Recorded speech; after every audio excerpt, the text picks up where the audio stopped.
नमस्कार। आइए अब देखते हैं वो कौन से दो स्टॉक्स है जिसमें हमको एक अच्छा एक्शन ऊपर की तरफ देखने को मिल सकता है और किस तरह के बने निफ्टी और बैंक निफ्टी के चार्ट स्ट्रक्चर। तो आइए पहले इंडेक्स की बात कर लेते हैं।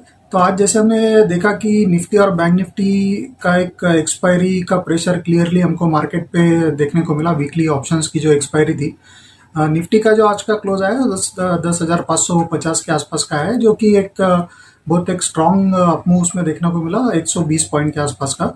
और बैंक निफ्टी का जो आज का क्लोज आया है वो करीब 22,000 के थोड़ा ही नीचे 21,950 के आसपास आया है। लेकिन बैंक निफ्टी आज थोड़ा सा एक वीकर नोट पे स्लाइटली नेगेटिव टेरिटरी में क्लोज हुआ है।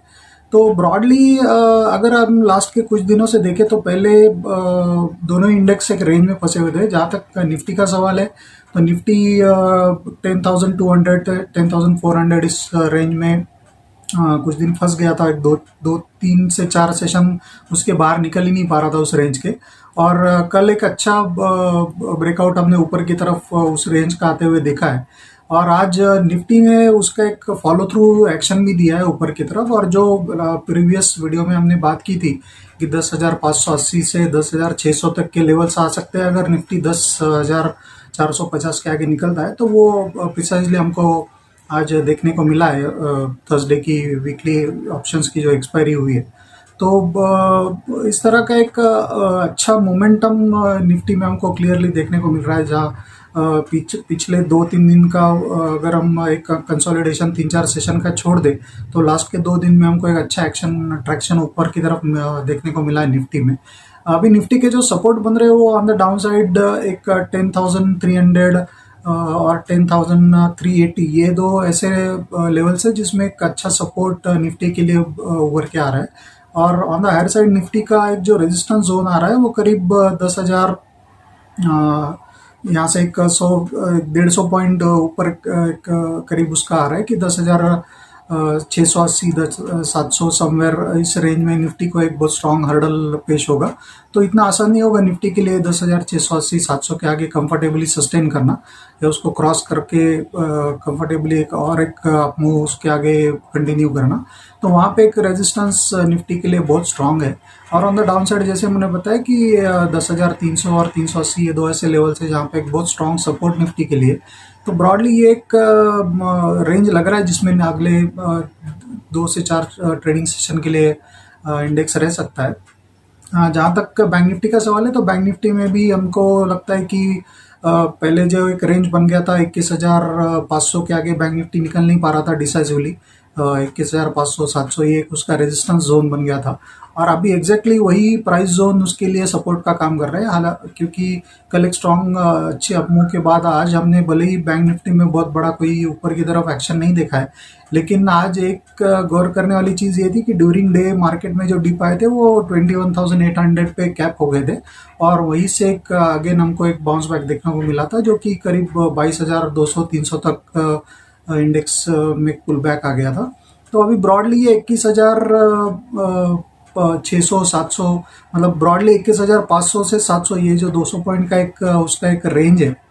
तो ये एक अच्छा सपोर्ट के तौर पे काम करेगा एटलीस्ट अगले 2-3 सेशन के लिए, ऐसा लग रहा है। और ऊपर की तरफ बैंक निफ्टी का जो एक मेजर हर्डल बना हुआ है वो करीब 22,500 के आसपास का है, क्योंकि कल भी बैंक निफ्टी ने अटेम्प्ट किया था और आज भी एक छोटा अटेम्प्ट हुआ है, लेकिन 22,500 के आगे इंडेक्स निकल नहीं पा रहा है। तो 22,500 एक ऐसा जोन है जिसके आगे अगर बैंक निफ्टी निकलता है तो फिर हम फर्दर और तेजी की बात करेंगे उसमें। लेकिन एज ऑफ नाउ 22,500 का एक स्ट्रॉन्ग रेजिस्टेंस है और on the down side around 21,500 के आसपास एक अच्छा सपोर्ट है। तो ब्रॉडली 1,000 पॉइंट का बैंक निफ्टी का एक रेंज लग रहा है जिसमें अगले 2 से 3 सेशन के लिए बैंक निफ्टी कंसोलिडेशन हमको देखने को मिल सकता है। अंडरटोन हालांकि दोनों इंडेक्स में जो प्रोबेबल अंडरटोन लग रहा है वो पॉजिटिव ही लग रहा है अगले 2-4 सेशन के लिए।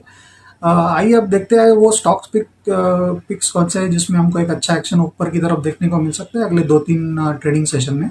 तो सबसे पहला हमारा पिक है महिंद्रा एंड महिंद्रा फाइनेंस। तो एम फाइनेंस का आज जिस तरह का एक स्ट्रॉन्ग मोमेंटम हमने उसमें करीब 6-7% का एक अपमूव देखा है, तो वो क्लियरली दिखाता है कि बहुत स्ट्रॉन्ग मोमेंटम इस स्टॉक में डेवलप हुआ है। और इसका एक पिछले कुछ दिन का अगर चार्ट देखें तो ये स्टॉक जो है इसका करीब 180 के आगे निकल नहीं पाता था, हर बार वहीं पे आके एक सेलिंग वहाँ से आ जाता था। मतलब पिछले 2 महीने से बिल्कुल यही सिलसिला उसमें चल रहा था।